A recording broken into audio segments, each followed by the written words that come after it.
हरियाणा की हर अपडेट के लिए बेल आइकन दबाएं और सब्सक्राइब करें STV हरियाणा न्यूज। वन्य क्षेत्रों में रहने वाले लोगों द्वारा लघु वन उत्पाद एवं गैर काष्ठ वन उत्पाद के एकत्रीकरण, कटाई एवं प्रसंस्करण को लॉकडाउन से छूट दी है। इसके अलावा बांस, नारियल, सुपारी, कोको एवं मसालों की खेती, कटाई, प्रसंस्करण, पैकेजिंग, बिक्री एवं विपणन को भी लॉकडाउन से छूट प्रदान की है। वित्तीय क्षेत्र के अंतर्गत कोऑपरेटिव क्रेडिट सोसाइटीज एवं गैर बैंकिंग वित्तीय संस्थानों को भी न्यूनतम स्टाफ के साथ ऑपरेट करने की अनुमति दी गई है। ये भी स्पष्ट किया गया है कि ग्रामीण क्षेत्रों में निर्माण कार्यों के अंतर्गत जल आपूर्ति, बिजली एवं दूर संचार से जुड़ी परियोजनाओं और गतिविधियों को भी छूट है। मैं आपको ये भी बताना चाहूंगी कि आवश्यक वस्तुओं और सेवाओं की स्थिति नियंत्रण में है। इसमें भारतीय डाक की भी बहुत महत्वपूर्ण भूमिका रही है। कल हमने संक्षेप में भारतीय डाक द्वारा कोविड-19 के दौरान दिए गए योगदान की चर्चा की थी। आज थोड़ी विस्तृत जानकारी आपके साथ साझा करना चाहूंगी। भारतीय डाक ने मालवाहक उड़ानों एवं लाल मेल मोटर वैनों द्वारा आवश्यक वस्तुओं का वितरण किया है, जैसे दवाइयां, कोविड परीक्षण किट और मेडिकल इक्विपमेंट जैसे वेंटिलेटर्स। उन्होंने 100 टन से अधिक दवाई एवं मेडिकल इक्विपमेंट अस्पतालों एवं अन्य ग्राहकों तक पहुंचाया है। लॉकडाउन के दौरान भारतीय डाक ने विशेष व्यवस्था करके अंतर्राज्यीय और राज्यांतरिक डाक पहुंचाई है। डाक विभाग प्रयासरत है कि लोगों को उनकी पेंशन राशियों का भुगतान तथा सरकार के अन्य सामाजिक लाभ उनके द्वार तक पहुंचाएं। आधार आधारित भुगतान प्रणाली का प्रयोग करते हुए लगभग 2 लाख डाकिये और ग्रामीण डाक सेवक किसी भी बैंक से संबंधित राशि का भुगतान इंडिया पोस्ट पेमेंट बैंक्स के माध्यम से ग्राहकों को उनके द्वार पर सुनिश्चित करा रहे हैं। इस प्रकार सैकड़ों करोड़ रुपए की राशि सामाजिक सुरक्षा पेंशन तथा प्रत्यक्ष लाभांतरण के रूप में विधवाओं, वरिष्ठ नागरिकों और दिव्यांगजन लाभार्थियों को उनके द्वार तक मुहैया कराई गई है। भारतीय डाक ने जिला प्रशासन एवं गैर सरकारी संस्थाओं के साथ भी मिलकर खाद्य पदार्थ और राशन का वितरण किया है। देश के विभिन्न भागों में मोबाइल पोस्ट ऑफिस कार्य कर रहे हैं, जो आधारभूत डाक और वित्तीय सेवा प्रदान कर रहे हैं। इन सेवाओं द्वारा लॉकडाउन पीरियड में हमारा उद्देश्य है कि लोगों को राहत मिले। धन्यवाद। स्वास्थ्य मंत्रालय की तरफ से अब तक 1749 पीपल क्योर हो चुके हैं और उस तरीके से अगर देखें तो 13.06% पीपल वो रिकवर हुए हैं। कल तक की अगर कंफर्म संख्या देखें तो 13,387 कंफर्म केसेज आए हैं। लास्ट 1 डे के अंदर 1007 केस रिपोर्ट हुए हैं। लास्ट 24 आवर्स में 23 नई डेथ्स भी रिपोर्ट हुई हैं। हम अब तक की अगर स्थिति को देखें तो पाते हैं कि लॉकडाउन से पहले अगर हमारे देश का डबलिंग रेट ऑफ केसेस लगभग 3 दिन था, तो पिछले 7 दिनों को अगर डेटा देखते हैं तो हमारा डबलिंग रेट अब 6.2 डेज है। और मैं आप लोगों की दृष्टि में लाना चाहूंगा कि 19 स्टेट्स ऐसे हैं, 19 स्टेट्स और यूनियन टेरिटरीज ऐसे हैं जहां पर कि डबलिंग रेट देश के एवरेज से भी कम है। और वे स्टेट्स हैं केरला, उत्तराखंड, हरियाणा, लद्दाख, हिमाचल, चंडीगढ़, पौंडीचेरी, बिहार, उड़ीसा, तेलंगाना, तमिलनाडु, आंध्र प्रदेश, दिल्ली, यूपी, कर्नाटका, जम्मू एंड कश्मीर, पंजाब, असम और त्रिपुरा। मैं आप लोगों की दृष्टि में लाना चाहूंगा कि ये doubling rate is a product of how we are trying to manage the situation at field level. ये एक ऑनगोइंग प्रोसेस है और इस डबलिंग रेट को और कम करने के लिए और बेहतर करने के लिए हमें अपनी विजिल को उसी हिसाब से, उसी इंटेंसिटी से करना पड़ेगा। इसी तरह से हमने सिचुएशन को एक और तरीके से एनालाइज किया जिसको हम कहते हैं growth factor. Growth factor calculate किया जाता है कि जो नए केसेस आए हैं उनको उससे पहले वाले दिन कितने केसेस आए थे उसके प्रोपोर्शन में कैलकुलेट किया जाता है। तो अगर हम इस डेटा को भी देखें तो पाते हैं कि अगर हम 1 अप्रैल से 1.2 के एवरेज ग्रोथ फैक्टर को देख रहे हैं, जबकि इससे 2 हफ्ते पहले यही ग्रोथ फैक्टर 2.1 एवरेज था 15 मार्च से 31 मार्च तक, तो हम पाते हैं कि करीब 40% डिक्लाइन हुआ है ग्रोथ फैक्टर में। और ये डिक्लाइन भी तब हुआ है जब एक साथ हम लोग दूसरी तरफ से प्रयत्न करके नंबर ऑफ केसेस जहां पर सैंपल्स कलेक्ट हो रहे हैं, सारी और ILI के केसेस के भी सैंपल कलेक्ट हो रहे हैं, तो हम अपना नंबर ऑफ सैंपल्स भी देश में बढ़ाते आ रहे हैं। इसी के साथ ही हमने एक आउटकम रेशियो भी कैलकुलेट किया। आउटकम रेशियो कैलकुलेट करते हैं जो केसेस रिकवर्ड हुए हैं वर्सेस जो केसेस जिनमें डेथ रिपोर्ट हुई हैं। मैं आप लोगों की दृष्टि में लाना चाहूंगा कि देश की तरफ से देखें तो हर केस, हर डेथ एक चिंता का विषय है। और उसी समय में लेकिन अगर हम देखें तो हमारे यहाँ पर केसेस हैं करीब 80% अगर हमारे केसेस रिकवर हो रहे हैं और 20% केसेस में डेथ अगर जैसे रिपोर्ट हुई है, तो ये दूसरे देशों से अगर कंपेयर करें तो शायद हम कुछ बेहतर कर रहे हैं और हमें इसे और बेहतर करने की हमें एफर्ट करना है कि हम अपना ट्रीटमेंट और केयर फर्दर इंप्रूव करते रहें ताकि हम इस रेशियो में फर्दर इंप्रूवमेंट ला सकें। साथ ही 5 lakh rapid antibody test kits सभी राज्यों और जिलों में जहां पर भी हाई केस बर्डन नोट किया गया था वहां वितरित किए जा रही हैं। कल एम्स ने भी कोविड-19 से संबंधित मैकेनिकल वेंटिलेशन मैनेजमेंट पर फिजिशियंस की एक ऑनलाइन ट्रेनिंग को ऑर्गेनाइज किया था। आज माननीय ग्रुप ऑफ मिनिस्टर्स जो हमारे माननीय हेल्थ मंत्री की अध्यक्षता में, उसमें फर्दर रोड मैप लॉकडाउन और एक्सटेंडेड लॉकडाउन की स्थिति में हमारा क्या डायरेक्शन होना चाहिए उस पर एक विस्तृत चर्चा हुई। उसमें मुख्यतः diagnosis, vaccines, drugs, hospital equipment accessories और जनरल वेलनेस से निपटने के लिए साइंस एंड टेक इंस्टीट्यूट जो हैं उनके एफर्ट्स का रिव्यू किया गया। हमारे को यह लड़ाई हर फ्रंटियर पर लड़नी है और फील्ड पर लड़ाई लड़ते हुए एक हमारा फ्रंटियर है साइंस एंड टेक, जिसके द्वारा हमें इस लड़ाई को आखिर में जीतना पड़ेगा। उसी के तहत council for scientific and industrial research, department of biotechnology, department of science and technology और डिपार्टमेंट ऑफ एटॉमिक एनर्जी, वहां पर कंटिन्यूड इस विषय में एफर्ट चल रहे हैं, जिसके तहत ही इन चारों ऑर्गेनाइजेशंस ने टेस्टिंग कैपेसिटी को बढ़ाने के लिए भी अपनी 30 लैब्स का योगदान दिया है।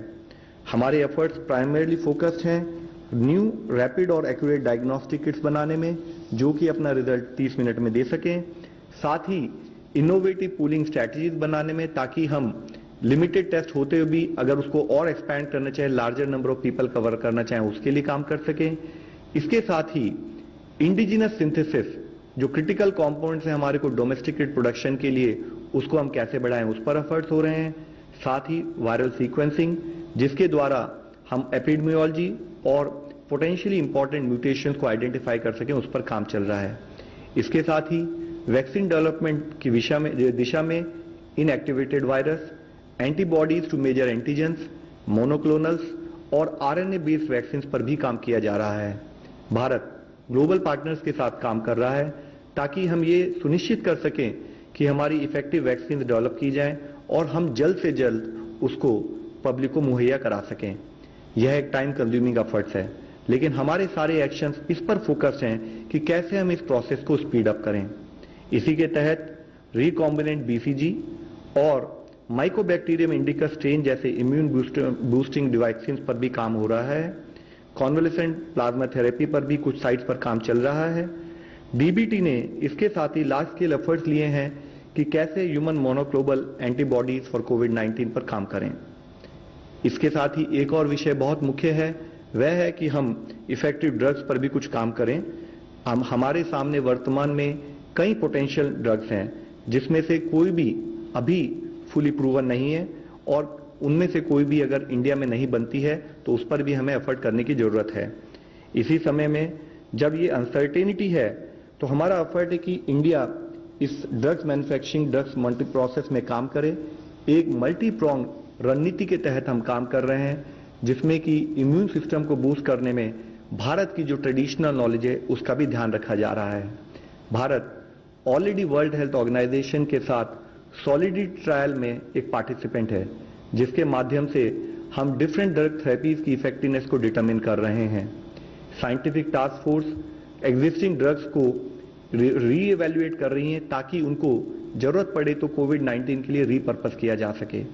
एंटीवायरल ड्रग्स ने जो कुछ स्टडीज में अब्रॉड में हमें इनिशियल प्रॉमिस दिखाया है, CSR की लैब के द्वारा इन ड्रग्स पर भी काम चल रहा है, जिसमें कि मुख्यतः उबिफेनोफिर और फेविपिराविर ड्रग जो हैं उनके इंडिजिनस सिंथेसिस के लिए भी हम कार्य कर रहे हैं। फाइटोफार्मास्यूटिकल्स और ट्रेडिशनल मेडिसिन सिस्टम्स को भी हम एक्सप्लोर कर रहे हैं। साथ ही हमारा एक मेजर एफर्ट है कि जब हम ये एक्सरसाइज कर रहे हैं तो जो हमारे अप्रूवल सिस्टम्स हैं between ministry of health and research organisation, हम उनको भी त्वरित गति से करें ताकि हम जल्दी से जल्दी जो भी हमारी रिसर्च हो उसको पब्लिक तक ले जा सकें। इसके साथ ही personal protective equipment, oxygen concentrators, ventilators और ऐसी एंसिलेटरी सपोर्ट डिवाइसेस पर भी CSIR की engineering labs, Shri Chitra institute द्वारा इंडिजिनस डिजाइन बनाए जा रहे हैं। एक मैन्युफैक्चरिंग फैसिलिटीज को आंध्रा मेडटेक जोन में डिपार्टमेंट ऑफ बायोटेक्नोलॉजी ने ऑलरेडी सपोर्ट किया है।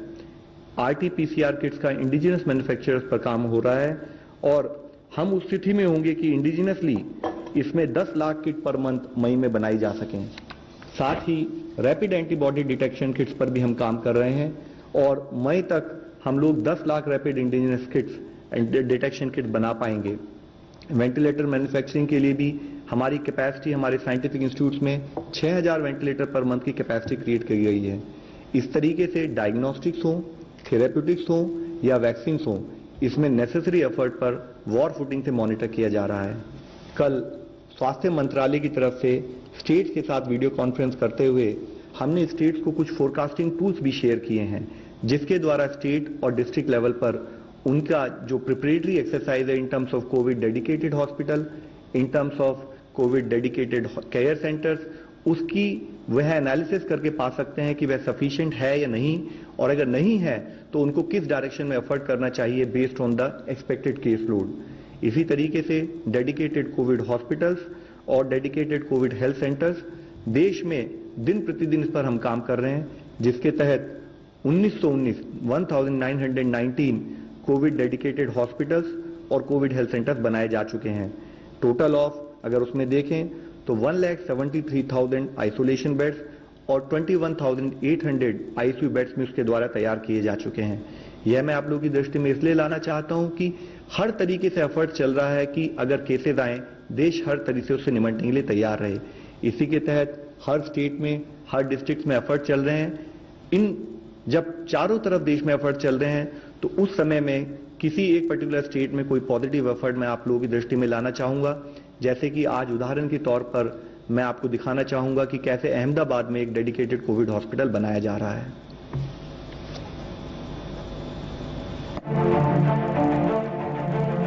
गुजरात के अहमदाबाद का सिविल अस्पताल। कोविड-19 की महामारी के बीच अहमदाबाद का ये सिविल अस्पताल कोरोना संक्रमित मरीजों के लिए वरदान साबित हो रहा है। अपनी उन्नत सुविधाएं और तकनीकी विशेषताओं के साथ इसे सिर्फ 5 दिनों में ही कोविड डेडिकेटेड हॉस्पिटल में तब्दील किया गया है। तो सब परिस्थितियों में जो इक्विपमेंट्स है, दवाइयों का जत्था है, रिक्वायरमेंट जो कंज्यूमेबल्स की है, डॉक्टर्स और नर्सिंग स्टाफ और जो हेल्थ केयर वर्कर है, उसके लिए जो प्रोटेक्शन की सुविधा है, जिसमें सिंपल मास्क, N95 मास्क और PPE किट जो होती है, वो सब की सुविधा हमने मुहैया करा के रखी है। 1200 बिस्तरों और 228 वेंटिलेटर बेड की सुविधाओं के साथ हर तरह के कोविड मरीजों को हर संभव सहायता ये अस्पताल उपलब्ध करा रहा है। जब मरीज आएगा तो उनको पहले ओपीडी में स्क्रीनिंग किया जाएगा, फिर उनका टेस्टिंग होगा, उनका एक्सरे सोनोग्राफी, लेबोरेटरी टेस्ट वगैरह हो जाएगा, और जो सस्पेक्टेड केसेस है उनको हम भर्ती कर सकते हैं, और जो सस्पेक्टेड केस नहीं है उनको हम वहीं से दवाई देके घर भेज सकते हैं। अगर कोई मरीज सीरियस कंडीशन में या क्रिटिकल कंडीशन में आता है तो उसके लिए हमने ओपीडी के पास ही एक ट्रायज एरिया बना के रखा है, जिसमें कि वेंटिलेटर और मल्टीपारा मॉनिटर और इन्फ्यूजन पंप वगैरह सब सुविधा हमने तैयार की है। ओपीडी से आईसीयू तक संदिग्ध मरीजों से लेकर गंभीर मरीजों तक हर स्तर पर यहां उपलब्ध चिकित्सा सुविधाएं लोगों को कोविड से लड़ने को लेकर हौसला दे रही हैं।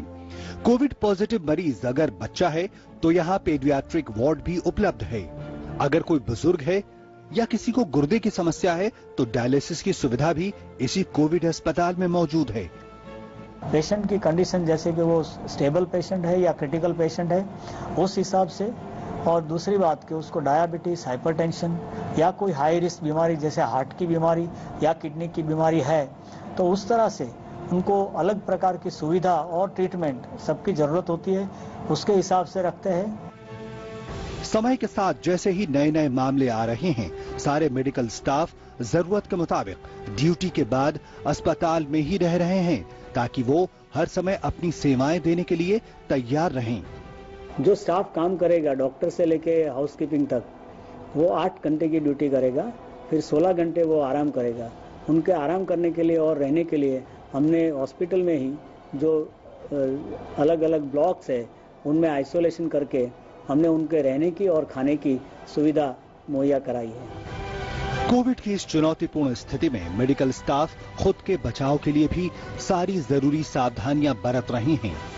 इस अस्पताल के अलावा गुजरात सरकार राज्य के सभी शहरों में बने इसी तरह के कोविड अस्पताल के जरिए न सिर्फ कोविड-19 संक्रमण का परीक्षण कर रही है, बल्कि गुजरात में इस महामारी पर लगाम भी लगा रही है। हमारे बाकी भी जो लोकेशंस पैमाने में 10 से भी ज्यादा केसेस मिल रहे थे, जैसे कि Bhavnagar, Surat, Rajkot and Gandhinagar as well and Vadodara, तो इस वजह से उसमें भी हमने बहुत अग्रेसिव टेस्टिंग करने का एक निर्णय लिया। राजकोट, सूरत और वडोदरा शहरों में भी 250 बेड के कोविड अस्पताल और गुजरात के बाकी सभी जिलों में बने 100 बेड के कोविड अस्पताल भी पूरे राज्य के कोविड की चुनौती को मुंहतोड़ जवाब दे रहे हैं।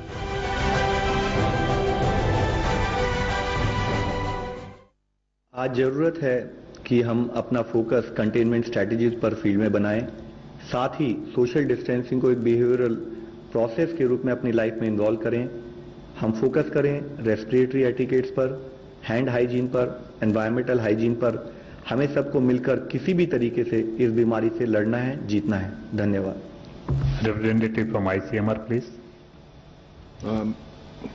कल तक हमने 3,19,400 पेशेंट्स की टेस्ट की है। कल एक दिन में 28,340 टेस्ट हुए, उनमें के 23,932 जो टेस्ट है वो आईसीएमआर नेटवर्क के अभी 183 लैब्स हैं उनमें हुए। 4,408 ये 80 जो प्राइवेट लैब्स है उनमें हुए थे। First question from Jitendra Tiwari, Hindustan समाचार। लव जी, जैसा आपने दिखाया कि कोविड डेडिकेटेड हॉस्पिटल्स बन रहे हैं, लेकिन बड़े बड़े हॉस्पिटल्स में ओपीडी सेवाएं ठप पड़ी हैं, लोगों को बहुत परेशानी हो रही है। जनरल फिजिशियंस भी मोहल्लों में नहीं बैठ रहे हैं क्योंकि उनके पास प्रॉपर किट नहीं है। तो जो सामान्य रोगी हैं उनको इन दिनों बहुत परेशानियां होनी शुरू हुई है। सरकार उनके बारे में क्या सोच रही है? देखिए, 2 प्रोसेसेस हैं। एक तो हमने इससे पहले बताया है कि इन्फेक्शियस डिजीज से डील कर रहे हैं, तो छोटी मोटी बीमारी हो तो हमें हॉस्पिटल ना जाएं। हम ऑनलाइन पद्धति का इस्तेमाल करके टेलीमेडिसिन के थ्रू, टेली कंसल्टेशन के थ्रू वो पर्टिकुलर सपोर्ट ले सकते हैं। अगर कोई इलेक्टिव सर्जरीज हैं, अगर हम उसे कुछ दिनों के लिए अवॉइड कर सकते हैं, उसको अवॉइड किया जाए। इसके साथ ही इसके अलावा जो नॉन इलेक्टिव सर्जरीज हैं या जो non elective intervention medical level पर है, तो कल मैंने आपको बताया था हमने एक बहुत डिटेल्ड गाइडलाइन इशू की है कि जो हमारे कोविड डेडिकेटेड हॉस्पिटल्स के अलावा जितने बाकी हॉस्पिटल्स हैं वहां पर ये सर्विसेज, चाहे टीबी पेशेंट हो, चाहे एचआईवी पेशेंट हो, चाहे डायलिसिस के पेशेंट हो, चाहे मैटरनल चाइल्ड हेल्थ सर्विसेज हो, चाहे हेपेटाइटिस के पेशेंट हो, कोई हमारे कार्डियक केसेज हो, उन सबको उन हॉस्पिटल्स में जो इमरजेंसी सर्विसेज सारी प्रोवाइड की जाए। हमारा मेजर एफर्ट है कि किसी भी तरीके से कम इन्फेक्शन फैले। Online question. Private hospitals have already started doing pooling tests. Are they allowed, and if so, under what conditions pool tests are allowed? ये जो कल हमने बोला पूल टेस्ट के लिए हम लोगों ने गाइडलाइन इशू की, जहां भी ये सर्वेलेंस के लिए हमने ज्यादातर बोला था, जहां भी सीरो पॉजिटिविटी रेट 2% से कम है वहां 5 सैंपल्स इकट्ठा करके उनकी टेस्ट की जा सकती है। तो हमको कम टेस्ट करके हमको ये पता चलेगा कि ये इन्फेक्शन जो है कैसे बढ़ रहा है। अब ये प्राइवेट हॉस्पिटल की जो बात कर रहे हैं, इसमें इंडिविजुअल के डायग्नोसिस के लिए कर रहे हैं, यानी जहां भी कोई मरीज आते हैं, 5 मरीज एक साथ आए हैं, तो 5 लोगों का टेस्ट, उनका सैंपल मिक्स करके 5 लोगों की टेस्ट की जा रही है। वो टेस्ट जब पॉजिटिव आती है, अगर समझ लीजिए वो पॉजिटिव आई, तो वो पॉजिटिव टेस्ट के हर सैंपल की फिर एक बार टेस्ट करना पड़ता है। और अगर समझो वो टेस्ट निगेटिव आई, तो 5 की 5 निगेटिव करके हमको बोलना पड़ता है। अब इसमें सिर्फ ये इंडिविजुअल डायग्नोसिस के लिए हमने इसलिए नहीं बोला था कि इंडिविजुअल डायग्नोसिस अगर पूलिंग करके करें तो उसकी कीमत जो चार्ज की जा रही है उस पर असर पड़ेगा। समझ लीजिए 5 की टेस्ट की। चलिए, तो स्वास्थ्य मंत्रालय की तरफ से हर रोज की तरह एक बार फिर से देश के साथ सारी जानकारियां साझा की जा रही हैं और बताया जा रहा है कि इस कोरोना महामारी के खिलाफ युद्ध में हिंदुस्तान कहां खड़ा है, क्या क्या डेवलपमेंट है, क्या क्या स्ट्रैटेजीज हैं, ये तमाम जानकारियां और सवालों के जवाब इस वक्त स्वास्थ्य मंत्रालय के इस प्रेस कॉन्फ्रेंस में साझा किए जा रहे थे। फिलहाल इतना ही, इजाजत दीजिए, नमस्कार।